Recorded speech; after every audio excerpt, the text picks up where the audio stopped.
Welcome, Pewter Report readers, viewers, and listeners, to a brand new edition of the Pewter Report podcast, energized by Celsius, the official energy drink of PewterReport.com and the Pewter Report podcast. It is a Monday edition of the show. We are starting off with a bang. It was like drinking a ton of Celsius this morning as the news hit early.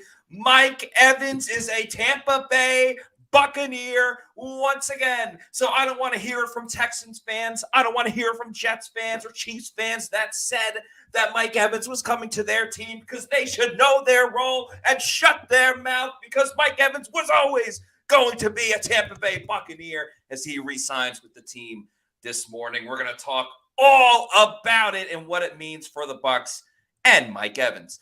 I'm your host, Matt Matera. Joined with me is the face that runs the place at PewterReport.com, SR, Scott Reynolds. Scott, this is a great way to start off the week with this news about Mike Evans. Yeah, it certainly is. Come back from Indy, right? We got the word that the things were looking pretty good in terms of being optimistic about Mike Evans returning, about Baker Mayfield returning.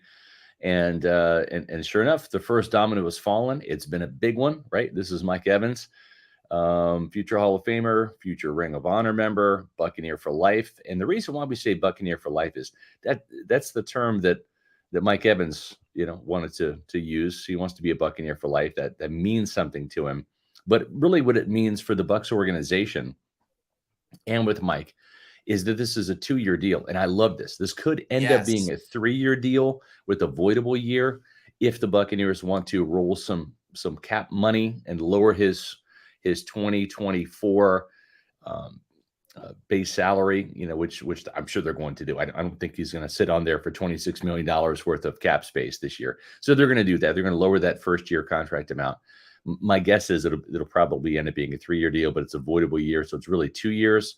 But Matt, what it does is it allows the Buccaneers the short-term window to determine what's going to happen with Mike Evans, how healthy he's going to be. This team has gotten a little snake bit, biting this franchise a couple times with players that got injured on the other side of 30. Talking about, of course, Shaq Barrett after signing that huge deal, having the Achilles injury at age 30, and then the freak injury that happened to Ryan Jensen after he re-signed that massive 4-year contract in 2021 to come back with Tom Brady for one more season, and have had that really career-ending knee injury.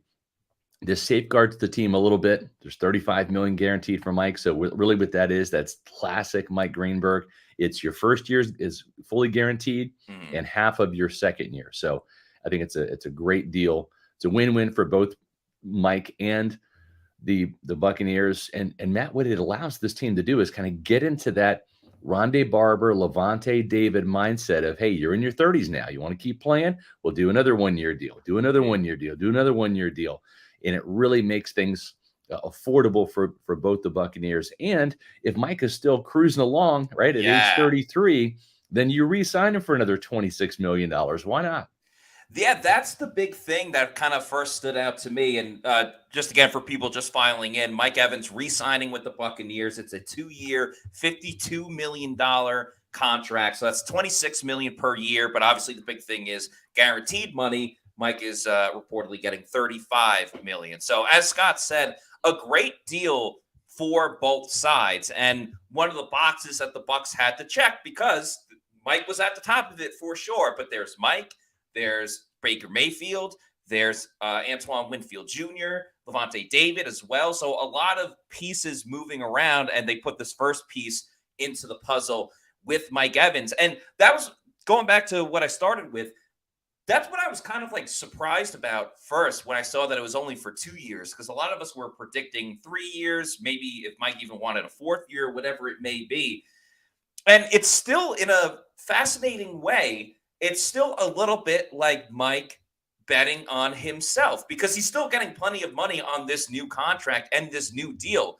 But if Mike is still playing at a high level after 2 seasons from now, and that salary cap continues to go up and up and up again, yes, he will be older, and maybe he'll get a similar contract or something a little bit less, but he can still get like a pretty big payday overall, again, just by betting on himself. And on the flip side, if we start to see a small little bit of decline with Mike Evans to the point where, oh, well, if he signed for 3 years of $26 million, you wouldn't necessarily love it.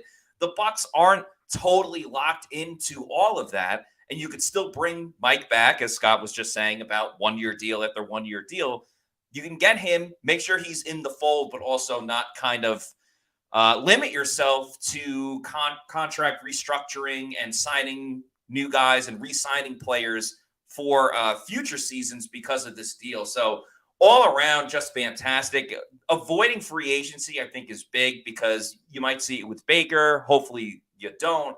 But bidding wars never help the team itself. It obviously helps the players, but it goes back to what we've been saying for years on this podcast about Mike Evans, like the most selfless wide receiver you'll ever see, you'll ever meet.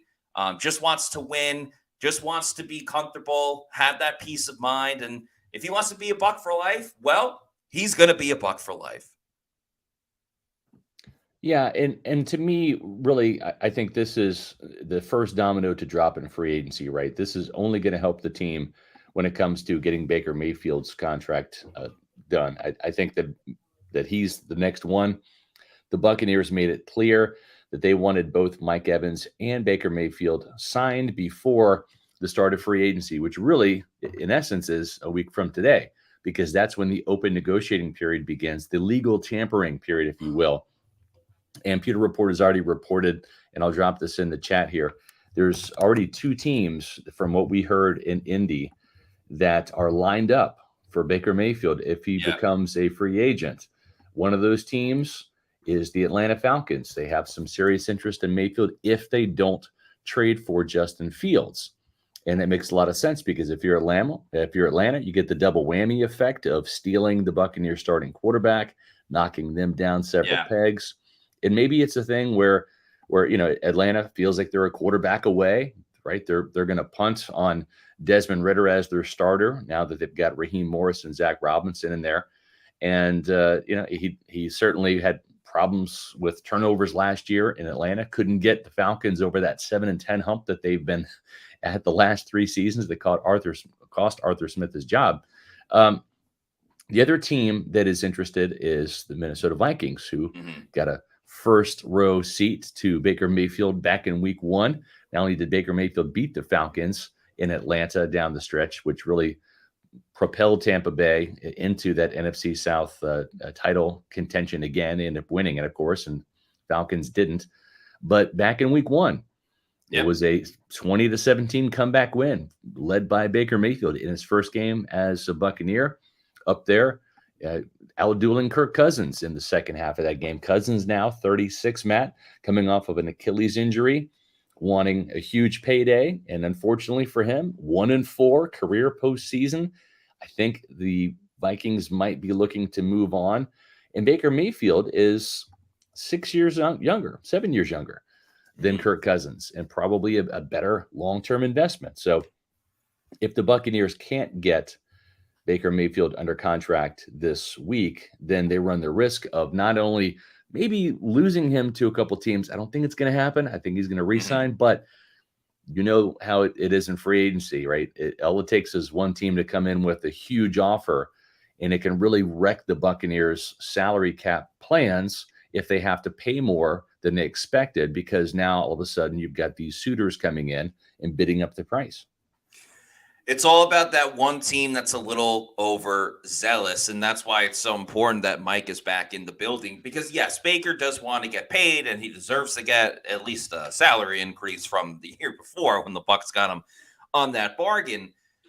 But with all that said, the Bucs have done everything really that they can to position themselves to say, Baker, we're giving you everything that you wanted. Like, yeah, Dave Canales left. We couldn't do anything about that. Right. We have a head coach. His name is Todd Bowles. Dave wants to be a head coach. So what are we going to do for you, Baker?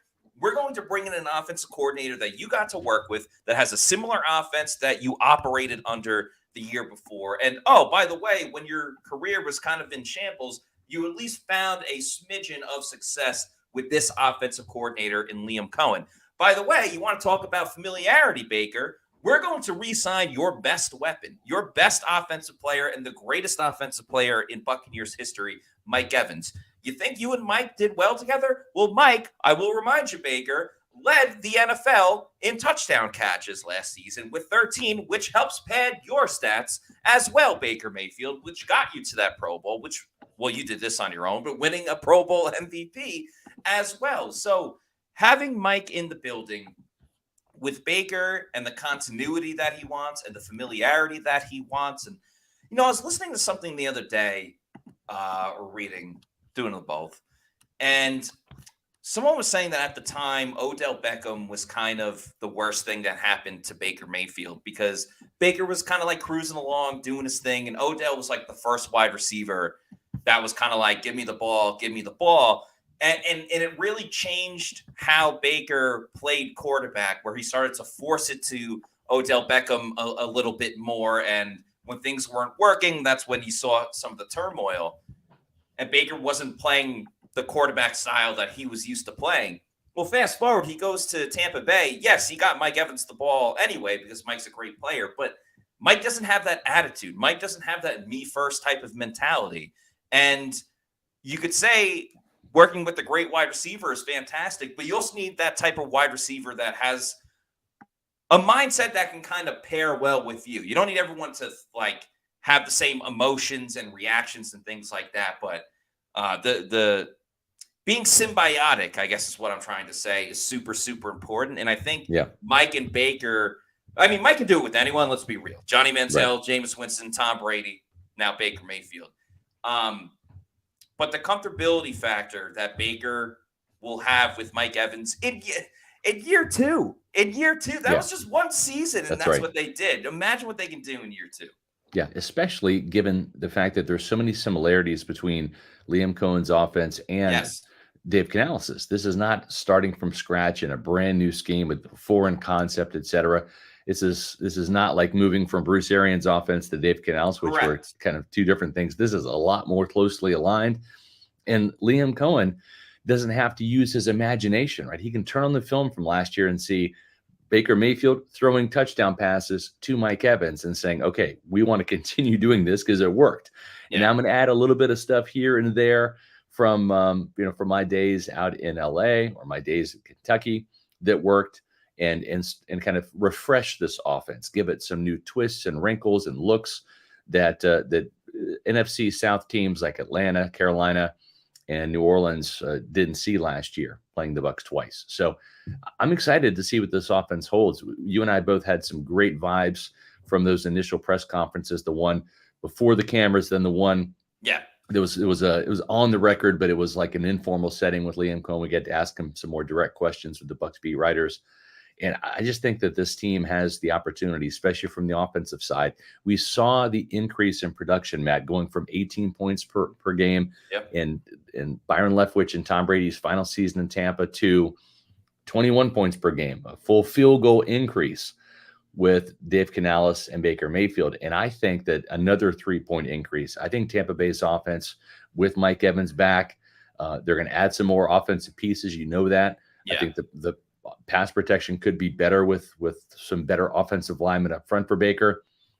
I think that this team can go up to 24 points per game next year. And that's inching closer to a top 12, top 10 offense. Yeah, because even though Liam Cohen is a new offensive coordinator, it still does feel like the Bucs are just kind of picking up where they left off because of everything that you just said about the familiarity with the offense being similar to what Dave Canales did as the Bucs offensive coordinator last season, but also because, let's remember, there was growing pains with this new offense. One, because it was a new offense, new system, and all that stuff. But two, Dave Canales had never called plays before, at least at that level. Liam Cohen has already been there, done that. Yes, a lot more of that was at Kentucky and at the college level than it was at the NFL level, but he was with the Rams long enough. He was around guys like Sean McVay long enough where he understands what he is doing and he knows what needs to get done in order to make this offense very successful. The other thing that really excites me a lot, especially with having Mike Evans back, is the Cooper Kupp effect, I'll call it. And we talked about this on the show before Liam Cohen has spoken about it in his press conference. Just the overall impact of players over plays, Right. of I don't care what the situation is. I am going to get my guy the football Yeah. in crunch time, on third Trusting your down, players on to win fourth those down, on one-on-one trusting your matchups. Yeah. players. And the biggest thing, we said it before, but I think it's really important to reiterate. When Liam Cohen was there with the Rams, they had Cooper Kupp when he won the Triple Crown of receiving yards and touchdowns and catches. Everyone knew Cooper Kupp was going to get the football, and teams still weren't able to stop it, including the Tampa Bay Buccaneers. That's right. I see no reason why Mike Evans can't have that Cooper Kupp effect. And we all know Mike Evans is a great wide receiver and a Hall of Famer, but to have like an unreal season of maybe competing for that Triple Crown, he's already led the league in touchdowns last season, maybe up it in yards or something of that nature. I see no reason why that can't happen this season with Mike being who he is, with another season with Baker Mayfield together, what Liam Cohen and his philosophy is, and really some of the improvements that we'll see on the offense across the board, like the line that you mentioned. Yeah, I'm definitely intrigued to see where this can go next year for Mike Evans in this offense. I just think that the sky's the limit. Remember, how many times did Mike Evans get tackled at the 1 yard line, right? Couple. The Texans game rings a bell. The Colts game. I mean, he probably could have set a new franchise record. His record is 14 touchdowns. I think he could have got 15 or 16. There was a drop touchdown in the Eagles game on Monday night back in week 3. This guy is a prolific touchdown scorer. It's different than the Chris Godwin role, right? Which is more of the chain mover. And listen, Chris has his place in this offense, but the point producer is Mike Evans. And there's no coincidence that when the Buccaneers were averaging 30 points per game, he scored 14 points in 2021. And then what happened, I should say, in 2021, what happened in 2022? He only had 6 touchdowns. That was a huge drop in his own touchdown production, and a huge drop as a result in the Bucs scoring average per game, going from 30 to 18. That was big. Wasn't all Mike, but a lot of it was. Yeah. So to see him get back to doubling his touchdown production, to go from 6 to 13 last year, which was tied for the league lead with Tyreek Hill. All of a sudden, what happens? Scoring goes up, and the Buccaneers end up winning more games. So it is going to be fun to see where this all shakes out for Mike Evans at age 31. When he turns 31 in August, and I'm excited to see him continue to produce those 1,000-yard seasons. Almost as excited as I am every Monday, Matt, where we do this thing called Roll Call. As the sign says, where you at, Pewter people? This is a fun thing we like to do every Monday, usually on Mondays. Last week we did it on Wednesday because we had some travel with the NFL Combine. But most Mondays we do this on the Pewter Report podcast. So if you're new to the show, welcome. Thank you for joining us. And what we do every Monday at 4:20, we do this fun thing called Roll Call because we love interacting with the Pewter people as much as we can. And this is one of the ways that we do it. So what we are about to do is one of us is going to go on a bit of a rant, a diatribe, if you will, talking about a Bucs specific topic that we have on our mind at the moment. And in the meantime, if you want to put the location of where you are watching the show from, we will put it up on the screen because we have awesome fans all around the world, really, not just Tampa, not just the United States, but internationally as well, like Bradley Taylor from Toronto, Canada. So, Scott, without further ado, if you want to get into a Bucs topic, I will put the names on the board. That sounds good. So Mike Evans is back for 2 more years. What does this mean for the Bucs offense? Well, it means 2 more years of a lot of touchdowns, a lot of yards, a lot of production, a lot of consistency. But here's what it also should mean. Keep in mind that Chris Godwin is entering a contract year this year. He'll be 28 years old, just a few years younger than Mike, but still kind of inching closer towards the twilight of his career. And we've seen Chris take a little bit of a step back in production. And what that means is when he went outside and played the outside Z receiver in Dave Canales' offense, the production kind of plummeted a little bit. There were some games where he got lost, didn't get the opportunities, didn't get the targets. And so much so his wife even took to social media to Yeah. complain about it, and rightfully so, because Chris is still a very good receiver, but he's entering a contract year making $20 million per year. It's actually a higher cap hit because they've had to push some money. So it'd be interesting to see, are they going to extend Chris, or are they just going to restructure that deal to lower the cap number and create some more dead cap money next year? I think they're going to do the latter, because it worked out pretty well for the Buccaneers and Mike in letting Mike Evans play in that contract year. And what you don't want to see necessarily is this team extend Chris Godwin and have the production, especially the touchdowns, continue to tail off a little bit. Now, Liam Cohen has talked about using Chris Godwin more in the slot, and that's probably really good news because that's where he's thrived. Go back to those Bruce Arians years where he played in the slot, and Chris Godwin was a Pro Bowl receiver, led this team at targets, catches, yards, everything but touchdowns. That's Mike Evans' domain. But he really was a more effective receiver. That's where this Buccaneers offense really was 1A and 1B with Mike and Chris. Last year, it was more 1 and 2. Mike was the clear number 1. Chris was the clear number 2. So if Chris wants a big-time contract extension, then I think the Buccaneers want to see him really thrive back in that slot role. Now, the last thing I'll say about this dynamic duo the Bucs have is it's time to add another guy to the mix. And what I mean by that, and we'll kind of transition into our combine coverage a little bit, is remember when Vincent Jackson was the clear number 1 wide receiver? What did Jason Light do? Well, he drafted another number 1 wide receiver in Mike Evans with the first pick in the 2014 draft. That was Jason Light's first draft. It was the 7th overall pick.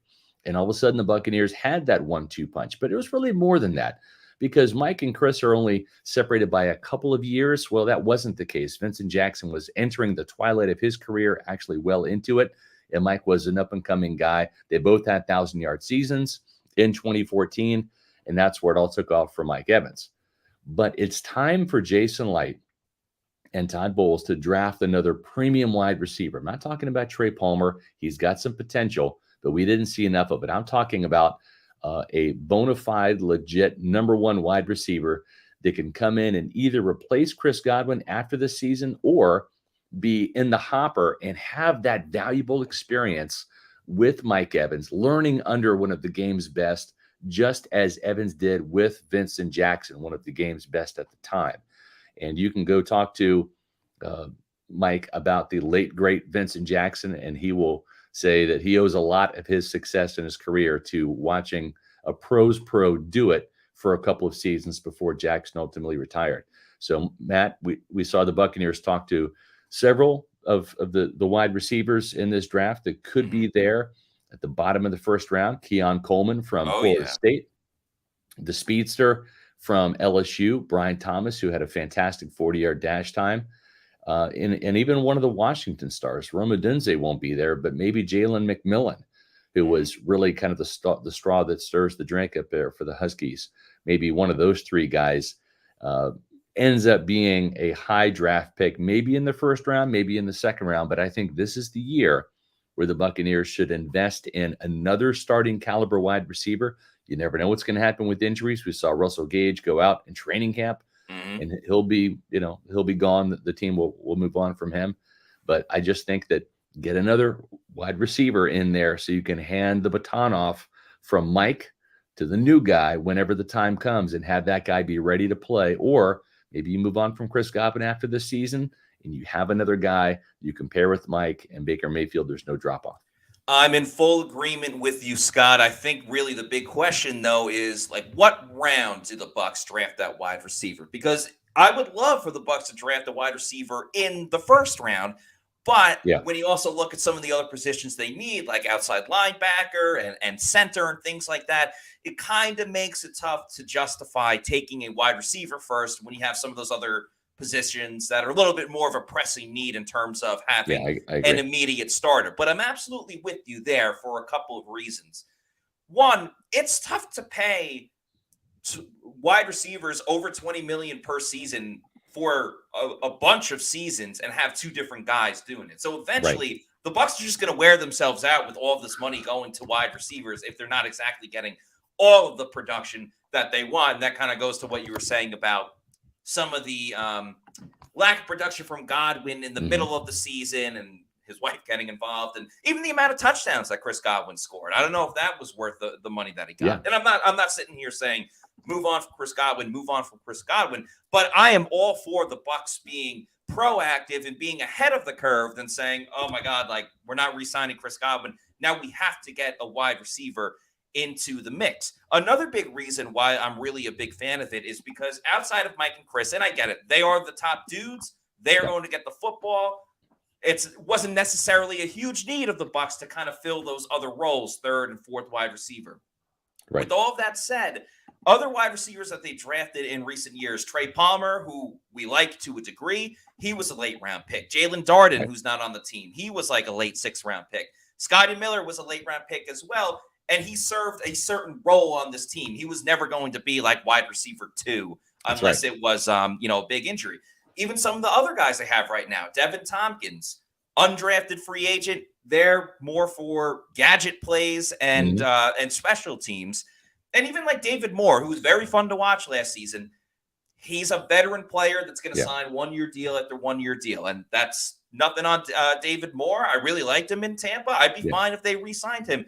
But there comes a certain point, and I think we're reaching it soon, where the Bucs eventually have to say, we got to stop with these 1-year deals and undrafted guys and really attack with another wide receiver. And I think this is the year to truly do it, especially now that you have Mike for a couple of seasons. If you re-sign Baker, you're at least getting Baker for like 3 years at a minimum. Now is the time in the NFL when you build it with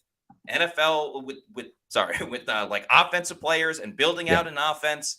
Now is the time to take care of business on that side of the football. And sometimes like when I'm working and I feel I need to kind of like take care of business a little bit more, like if I'm at the combine in Indy and we got an early start, I make sure I get my day started with a Celsius energy drink, which of course is the official energy drink of the Pewter Report podcast. We're having Celsius to the left and right over in Indianapolis for the combine. So make sure you check out their new line of energy drinks, the Celsius Essentials. These have 270 milligrams of caffeine. They're the tall boy cans. They're a little bit bigger than your typical Celsius energy drink. And they got some awesome flavors like the Blue Crush and the Dragonberry. So if you need to know where to find a Celsius Essential or maybe some of the OG flavors like a sparkling orange, sparkling watermelon, Arctic Vibe, tropical vibe, Fuji apple pear, go to the Celsius store locator on the Celsius website, punch in your address wherever you are in the U.S., and it'll tell you the closest location where you can pick one up. Could be a Walmart, Target, 7-Eleven, health and fitness store, or your bodega. And once you keep going to your bodega and you know you love Celsius and you want to get it in bulk, you can buy it in bulk. Head on over to Amazon. Shaggy is a fan of strawberry lemonade. Big fan of that as well. Go to Amazon. I'd recommend getting that variety pack because variety is the spice of life. And have it shipped to your place or residence really whenever you want. You're in charge. You're the captain. Could be a week, month, year, quarterly.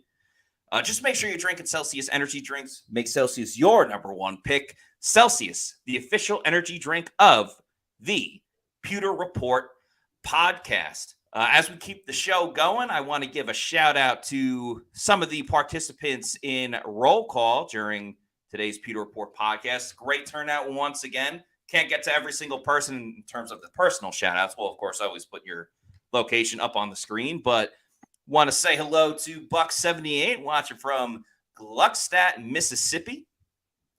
Trooper City from Sarasota. James Hamilton, maybe a little more familiar with Liam Cohen than some others, watching from Louisville, Kentucky. Shout out to Rick Pitino as well, St. John's head coach. Rob Beener from Sioux Falls, South Dakota. Ace chilling over in the Bahamas. It's a nice spot to be. Yes. Rocky McTavish from Odessa, Florida. Like your little caption with Vita Vea with his helmet turned sideways. Daniel Thurgood from Luton, United Kingdom. So we got someone in the UK. And JTP 155 watching from Charlotte, North Carolina, who goes on to say, people here really thought Mike would follow Dave Canales. Ha ha. Ha ha. Yeah, I don't think that was ever going to happen with Mike going to Carolina because I don't know how much money Carolina could have paid for Mike to go to that team. So let's get to a couple super chats. Thank you to Mark Fisher, aka Rev Fish, for this $4.99 super chat, who says, "Just saw this. Amazing how one player could change my outlook. Do we now go? Do you believe or offensive lineman in the first round again?" You know, well, it's a great segue to. We're not going to do a whole show on the draft prospects at the offensive line position that the team interviewed on Saturday, or I should say, we interviewed on Saturday. But what I will do is I'm going to drop into the chat here the combine tracker, and to get to your question here, we had Graham Barton from Duke in our latest mock draft. We're going to come out with a new one later this week. Oh, yeah. There is a chance that Graham Barton could stay in there. He still could be the pole position guy. But the Buccaneers, just to kind of throw it out there, they had 10 interviews, formal interviews, more than any other position with offensive line. So it makes perfect sense, does it not, Matt? If you're going to re-sign Baker Mayfield to a contract north of $30 million per year, that you want to protect the guy even better than you did the year prior, that means replacing Matt Filer and Aaron Stinney at left guard, probably upgrading center as well. I think one of those additions might come from free agency, but this team could double up on the draft as well. They've done that in years past. Look no further than 2015. After drafting Jameis Winston, they spent two high draft picks in the second round on Donovan Smith, left tackle, and Ali Marpet, who they moved to left guard. So actually he played right guard, then left guard. But still, they had two rookie high draft picks in the second round. So let's go through some of the names. We're not going to reel off everybody they interviewed with, but there were some notable names. And one of those guys is a big-time favorite. That's Jackson Powers Johnson, the star center from Oregon. And he did have a formal interview with the Buccaneers, also played really well at the Senior Bowl as well. And another player that interviewed, as we mentioned, Graham Barton from Duke, who played left tackle there, projected to move inside either at center or guard. So those are certainly two options to help the interior. Cooper Beebe, I'm familiar with that guy from Kansas State, my alma mater, was one of the 10 players that had a formal visit with the Buccaneers. The other players, just to rattle off the formals, we're talking about Kansas left tackle Dominic Puny, who can move inside and play center and guard as he did at the Senior Bowl. Offensive tackle from Arizona, Jordan Morgan. Oregon State offensive tackle Tois Fuga, who had a really good showing in Mobile, right tackle, but might move inside. Notre Dame right tackle Blake Fisher. Again, we've seen them draft a player from Notre Dame, and Robert Hainsey move him inside to play center for the Buccaneers. And that might be the situation too. Jason Light likes to take athletic tackles and move them inside. And then rounding out that list, Washington left tackle Troy Fautono. Yes, thank you. Now, he had such a great combine from an athletic standpoint, and there's been some concern with his size. He's only 6'4", but he does have long arms. He might just stay at left tackle, and he might have really helped himself to the point where he's not going to be an option for the Buccaneers. But they did have a formal interview with him, as well as UConn guard Christian Haynes, who's one of the top guards this year, and Oklahoma right tackle Tyler Guyton, who could move inside as well. But that's it. 10 offensive linemen, more offensive linemen interviewed formally with the Buccaneers than any other position. Safe bet to say, Matt, probably in the first or certainly in the second round, one of those two rounds is going to be an offensive line. Oh, absolutely. It certainly is a point of emphasis. Tois Fuga is a very interesting guy because I really like him at tackle. I see some people saying like he could go late in the first round or something like that. And if he stays at tackle, that obviously keeps the Bucs from drafting a tackle because they got two pretty good ones on that side.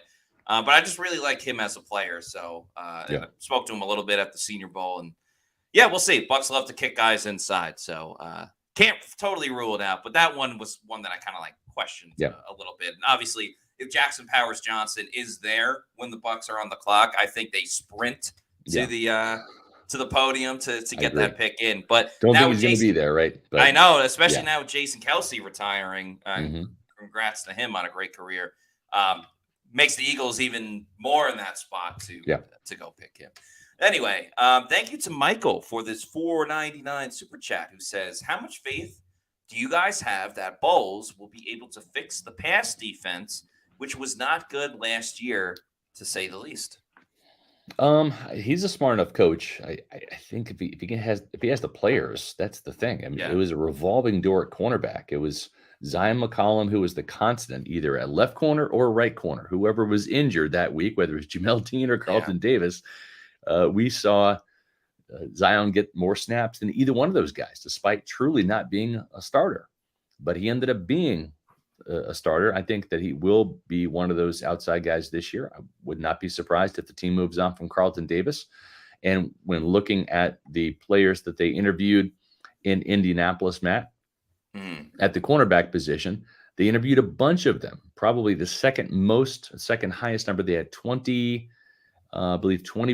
players from the cornerback position interview. The 3 formal guys that were able to pin down: Georgia cornerback Kamari Lassiter, Kentucky cornerback Drew Phillips, Clemson cornerback Nate Wiggins, and then there were 2 players, Missouri cornerback Ennis Rakestraw and Auburn cornerback DJ James, that said that they did interview with the Buccaneers, but they weren't sure if it was a formal or informal interview. They couldn't remember. So possibly as many as 5 cornerbacks got formal interviews from the Buccaneers. That could mean that the team is interested in those players. Keep in mind, the Buccaneers last year did not interview Kalijah Kancey at the Senior Bowl, nor did they bring him in for a top 30 visit. The Buccaneers decided to switch up the approach. Maybe it's because of Pewter Report, and we nailed so many of these Bucs best bets and have so many guys identified in our mock drafts that they want to throw us off the trail. And they went complete stealth mode and picked Kalijah Kancey, despite showing hardly any interest in him in the pre-draft process.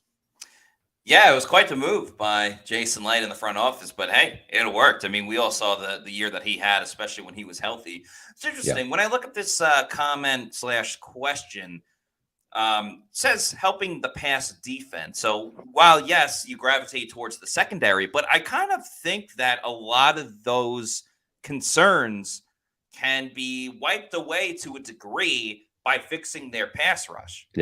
By finding that next outside linebacker. Because another big thing that Todd Bowles was talking about was that he wasn't happy with the 4-man pass rush. And I think if the Bucs can get into those 3rd and medium, 3rd and long in particular situations, which they have a lot of times or had a lot of times last season, if they can trust their guys just getting home and you have more to drop back, like I like Zion McCollum. I think Zion McCollum can be an everyday starter. And I think if you were to get Jamel Dean somewhat healthy where he plays a majority of the games and it isn't play one, sit one, play one, sit one over and over, that will help his play overall as well. And certainly they need to improve at strong safety, but you got Antoine there.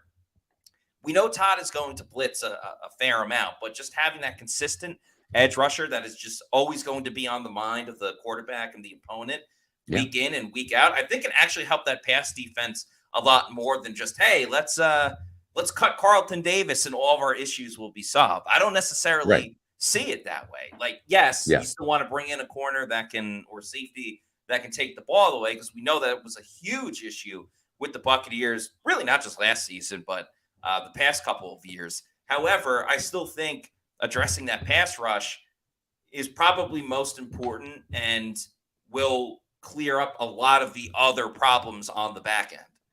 You know me, I love pass rush. I'm all about it. You're preaching to the choir, Matt. I totally agree. Nothing helps a secondary than a quarterback. It's either forced to throw an errant pass or just have that timing off with a wide receiver because he's got to get the ball out quickly, or even better yet, the pass doesn't get off, right? Maybe it's a sack or it's a sack fumble. I'm with you on that. At the same time, though, when you look at how many times did Ryan Neal really cost this Buccaneer pass defense by just not being good in coverage, right? And so that's one starting spot that they really kind of had to give him every opportunity, probably a lot longer than they should have, to kind of come around and help out. We know Antoine Winfield is going to lock down one of those safety spots for sure, but you can't clone the guy, right? You can pay him a boatload of money, but there's only one Antoine Winfield Jr. You can't clone him and have 2 out there, even though they'd love that. So I think it's getting more plays out of their nickel cornerback spot. And maybe this is a year where you have the offseason to reflect, right? If you're the Bucs nickel corner Christian Izien, you go back to making those splash plays you made at the early part of the season, but really finding that other guy to complement Antoine Winfield Jr. and not be a liability there. Get a pass rusher up front. It's going to help things out, no doubt. But you got to find another safety that can really ball out. It doesn't have to be the superstar that Winfield is, but if you find a guy that it's not going to be Jordan Whitehead because he's going to cost too much money, but a Whitehead caliber player where you have a star and a solid player, an A and a B at safety, I think that's great. What the Buccaneers had last year was an A and a D, sometimes F at safety. That is true. First of all, congratulations to Christian Izien. He had his baby was born yesterday. Oh, wow. So congrats to him. Beginning of the Bucs baby boom, because Tristan Wirfs has a child coming on the way. And so does Dee Delaney, and so does Baker Mayfield. So a lot of that. Let me ask you this, Scott. Let's take offense out of it. Let's just say Jackson Powers-Johnson is off the board or whatever it may be. The Bucs are on the clock with their first-round pick. And they have the guy that they love at safety and the guy that they love at outside linebacker as well. What do they do in that situation? Well, if it's the first round, on the spot. Yeah, if it's the first round, what we're talking about is probably guys like Adisa Isaac, Chris Braswell. Those are some players that might be there at the end of the first round. I think guys like Chop Robinson, Leatu Latu are going to be gone by the time the Bucs pick. And really, there isn't a safety, I don't think, that is worthy of a first-round caliber grade this year. A guy like Cameron Kitchens from Miami ran a very slow 40-yard dash time. That's going to hurt his stock. You look at the safeties that Tampa Bay did interview, they're more of that second and third round variety. And guys, they interview just about the entire Georgia secondary. Georgia's Javon Bullard, Tyke Smith, those are probably day two guys. Utah safety Cole Bishop's another one. And Jason Lights really mined the second and third round for defensive backs. That's kind of like home base for him drafting guys. So I could see the edge rusher going in the first round, right? That's where he has stockpiled the defensive line with that first pick, whether it's a guy like Joe Tryon-Shoyinka, who, it was a miss ultimately, right? Didn't live up to that draft hype, but there's him. Then you're looking at Kalijah Cansey, Vita Vea. Those are first-round defensive tackles. Logan Hall, if you want to count him, he was the first pick, but he was the top pick in the second round. We have a question here about Darius Robinson. I don't think Darius Robinson is going to be in the mix because Darius Robinson from Missouri ran just under a 4.9. And that's really, it's a good time for a defensive tackle, but he's not an edge rusher at that speed. And you already have a bigger guy at 265 pounds and Yaya Diaby. You're probably going to want a speed rusher, a guy that's going to replace Shaq Barrett, if you will, really bring some heat off the edge to get into the backfield. And Robinson just does not have that kind of speed. Let's get to this $20 super chat. Thank you very much to Richie P. Remember, if you guys super chat us, especially if it's a $20 super chat, doesn't really matter what the topic is. We get to it as soon as we possibly can. So thank you to Richie P for this $20 super chat, who says, to me, it's either Barton or JPJ in the first round, Jackson Powers-Johnson. If they aren't there, then Bucs go wide receiver or end. Verse, Chop, Latu, Brian Thomas Jr., hashtag love the off season. Well, I would love for Jared Verse to be there. I don't think that's going to happen. I agree. Latu, another guy I don't think is necessarily going to be there. Brian Thomas, interesting. Spoke about him a little bit before, but very curious to see. I think, not that I'm really giving anything away, but it feels very much as if we're kind of whittling down the positions that the Bucs are going to be going with in the first round, and certainly interior offensive line, which in this case, it kind of helps that the Bucs have a later pick because there are a lot of people that say, agreed, you don't pick an interior offensive lineman within the first 10 picks or whatever, except what's his name, Quentin Nelson, that went to the Colts years ago. So in a weird spot, it's kind of good that the Bucs are in this situation. That's right. And clearly center is a need. As is well, They did draft a guard way back in the day. This wasn't under the Jason Light regime. This was under the Mark Dominik regime, actually. No, I take that back. It was actually Bruce Allen and John Gruden, because it was in 2003. Yep, 2003. And that was, or no, 2000, when was it? 2006. Yep, right. Pull it up right here. Davin Joseph, Pro Bowl guard. That's right. Was drafted by the Bucs with the 23rd overall pick. Pretty good player, right? This was a guy that might have been certainly in the Bucs Ring of Honor contention, maybe a Hall of Famer if he'd racked up some more Pro Bowlers or some more Pro Bowl berths. Suffered a devastating knee injury. Was never the same. It happened in the preseason, some friendly fire, and that pretty much ended it quickly. But yeah, I would not rule out an offensive lineman at 26. Jason Light knows that football is won in the trenches. Go back to their Super Bowl win in 2020. The Buccaneers had a healthy, dominant offensive line, and their defensive line with Shaq Barrett on one side, JPP on the other, Vita Vea in the middle. Dominican Sue. Yeah, once Vea got healthy, it was dominant on both sides of the line. So football is won in the trenches. I would not be surprised there. But Brian Thomas, we talked about it earlier in the show.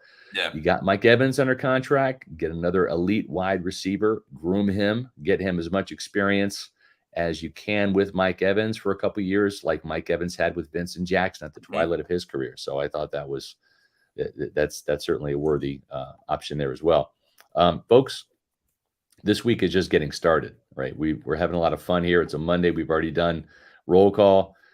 You know what that means in the off season. We have Tuesday podcasts. We do podcasts Mondays, Tuesdays, Wednesdays, and Thursdays. Now, the big question for tomorrow is, will Antoine Winfield Jr. get the franchise tag? Yeah. As of 4:49, I've not heard anything today about that. But if he does, then we're going to be talking about Antoine Winfield Jr. getting the franchise tag on tomorrow's show. If he does not, well, they can still re-sign him. But then the conversation is going to shift to, will Baker Mayfield hit free agency? So our topic tomorrow is going to be driven by the news. It's either going to be Baker Mayfield driven or Antoine Winfield Jr. driven. And we'll see which graphic and which topic we're talking about tomorrow. That's going to be based on what the Buccaneers end up doing.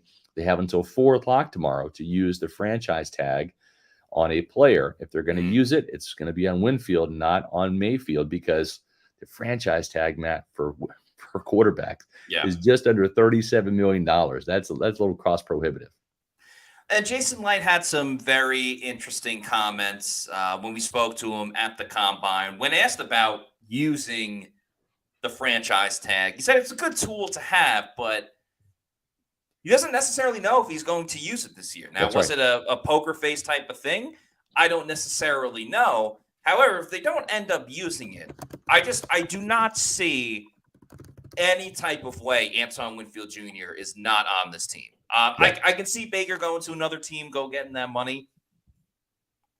If Antoine Winfield Jr. goes into the Bucs facility either for a workout, to talk with his agent and GMs and guys, you put a chain lock on that door and make sure he does not leave. That's right. I don't care how long you got to keep everyone there. Yeah. I feel like it would be impossible to play without Antoine Winfield Jr.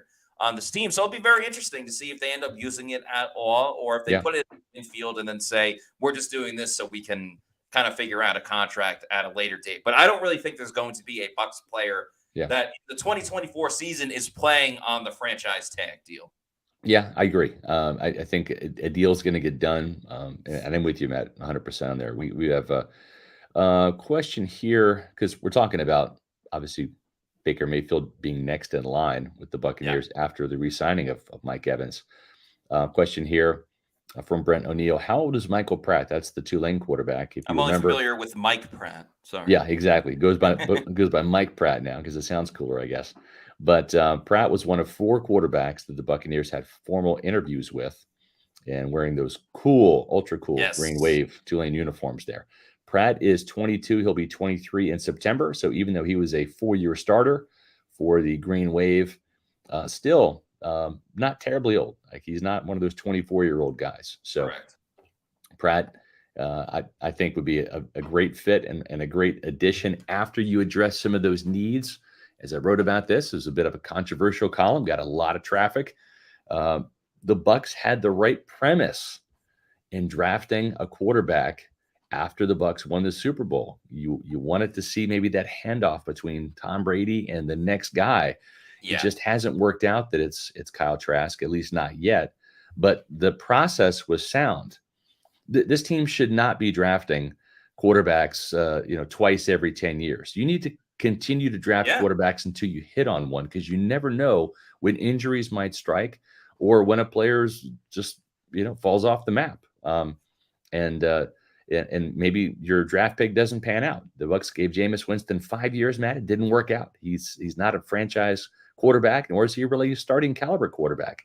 The 49ers traded up to get Trey Lance in 2021. He wasn't the guy, but thank goodness for them. They took a flyer on Brock Purdy the next year, and it worked out in the 7th round. And even a later date, the Washington Commodes, RG3 and Kirk Cousins were in the same draft class. Right. So kind of crazy how that worked out. Yeah, I'm kind of a big advocate, especially with the history and percentages of the Bucs hitting on their quarterback draft picks. Yeah. Just keep throwing it at the wall until something sticks. Why not? As John Joseph Maloney says, we need to draft the quarterback every 2 to 3 years. I don't necessarily think that's the worst idea. I mean, you never know when you could get a diamond in the rough like Tom Brady back in the day. That's right. Brock Purdy, we just talked about. Even I know he got released a couple of minutes ago, but at the time when the Seahawks drafted Russell Wilson, he was not a known commodity by any means. He was a middle round pick and ended up winning a Super Bowl. So those guys do turn into diamonds in the roughs at times. And who knows, maybe Pratt's the next one or whoever they decide to go with. Yeah, no, you're right. I will say this. We're talking draft picks. We're talking a new contract for Mike Evans. We're talking about a new possible contract for Baker Mayfield.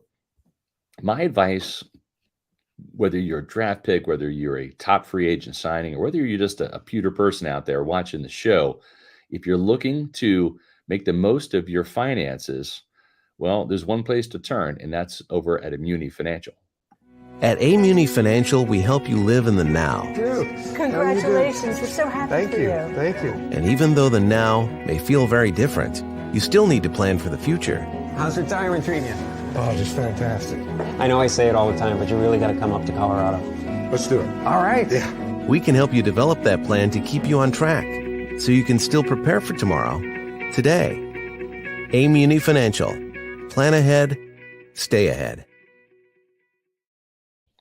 Folks, here's some little known facts. I'm not sure if you're aware of this or not, but even though Immuni Financial is based over in St. Petersburg, they handle the finances for clients, not just across the state of Florida, but also across the country. That's right. You don't have to be from Florida to enjoy the benefits of working with Immuni Financial. Matter of fact, I encourage you, if you're outside the state of Florida and you're looking for another alternative, give Immuni Financial a call.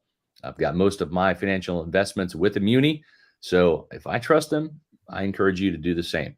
Give Immuni a call at 1-800-868-6864. Visit them on the web at immuni.com. Managing your family's wealth means more to Immuni Financial than simply allocating your assets. It's legacy planning, brokerage and advisory services, retirement accounts, college savings accounts, and insurance services.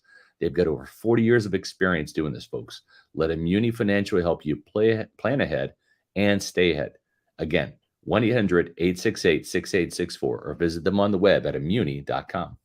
By the way, Scott, before you mentioned Davin Joseph, who made a Pro Bowl with the Buccaneers, there's a great Sporkle out there for those that like playing Sporkle, like Bucs that have made the Pro Bowl over the last 20 years. Just keep that name in mind if you come across that Sporkle. That's a free one for you with one of the more difficult names that you may not have on the list. But yeah, anyway, just wanted to throw that out there for the Pewter Report. I don't think the Buccaneers are going to have an interest in Russell Wilson if they can't come to terms with Baker Mayfield. I don't know about you, Matt. I just don't see that being a really good fit here in Tampa. Yeah, I mean, I think Baker's coming back regardless. Yeah, I think that's got to be the number one priority. I don't know about Russ. And you could say like, oh, well, they just did it with Baker Mayfield reviving his career. Why couldn't they Yeah. do it with Russell Wilson as well?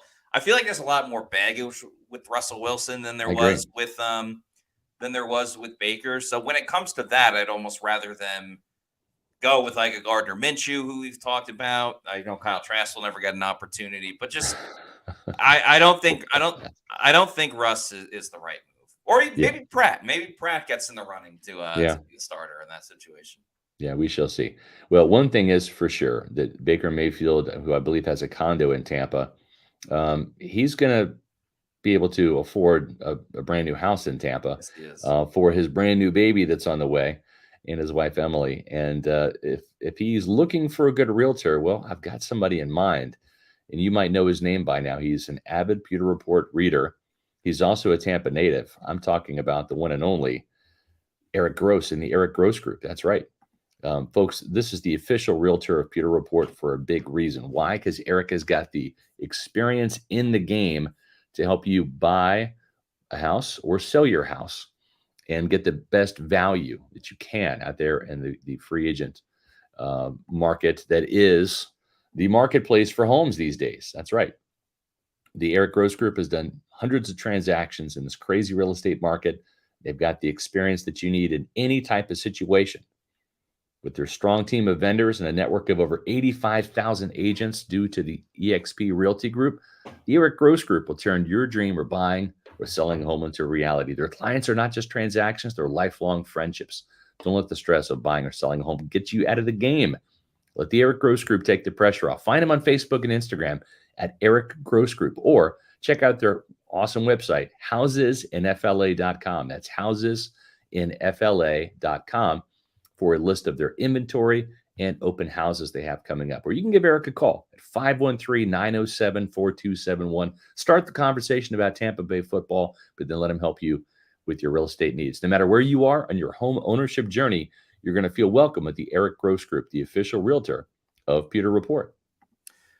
Well, it's been a great show today. Got another fun one coming up tomorrow, whether it's about Antoine Winfield Jr. and the franchise tag or Baker Mayfield and whether or not he re-signs with the Bucs before free agency or if he hits the market.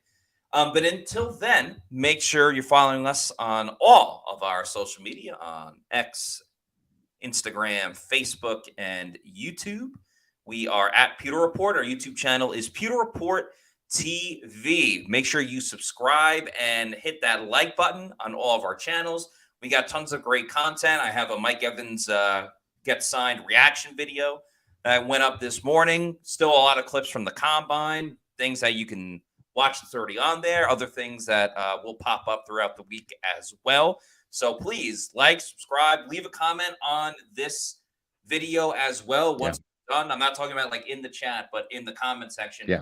Once this video help us get to 14,000. Yeah, we that's want our to goal by the draft. Get that Godwin number. That would be big for us. And yeah, we'd really appreciate it. So that's going to do it for us on today's show. For Scott Reynolds, I'm Matt Matera saying thanks everybody for watching. And we'll see you tomorrow for another edition of the Pewter Report podcast.